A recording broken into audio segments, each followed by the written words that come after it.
Ce matin, les 46 enfants accueillis dans ce village sont à l'école. Ils ont été placés ici par la justice dans le cadre de la protection de l'enfance. À partir du moment où les parents ont des difficultés psychologiques, matérielles, morales pour éduquer leurs enfants, c'est à la société de les prendre en charge. La fondation Mouvement pour les villages d'enfants a ouvert ce site de Bréviande fin août dernier. Le but, accueillir, protéger et éduquer des enfants au bois en souffrance pour qu'ils puissent se construire. Sur ce terrain, 8 maisons. Dans chacune d'elles, 4 éducateurs professionnels se relaient auprès de 5 à 7 enfants. Ils partagent leur quotidien, lever, petit déjeuner, accompagnement à l'école, devoirs ou préparation des repas. Tous ces moments sont utiles pour redonner un cadre aux jeunes, mais toujours dans une ambiance familiale. Les moments d'école, les moments de vacances également, les moments de coucher, tous ces moments-là qui sont vraiment au cœur du quotidien.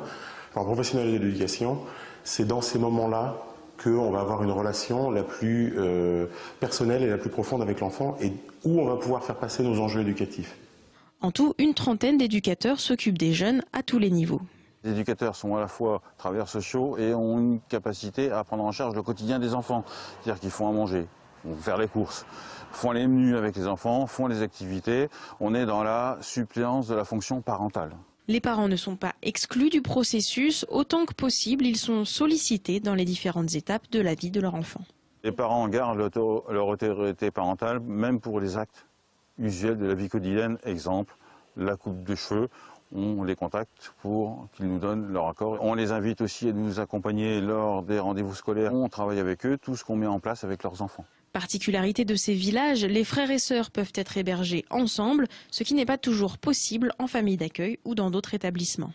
C'est ce qui permet aux enfants de rester, dans les conflits de frères et sœurs, dans tout ça, autour du repas par exemple, autour du coucher, les plus grands lisent la petite histoire aux petits, enfin, ce qui permet de rester dans un contexte familial, de préserver en gros les relations de la fratrie, qui peuvent, si les enfants sont séparés, ils peuvent avoir du mal à revivre en famille à la suite de ça.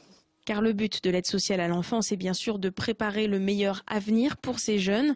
Garder un lien avec leur fratrie ou leurs parents est un moyen de faciliter la transition vers la vie en autonomie après leur majorité.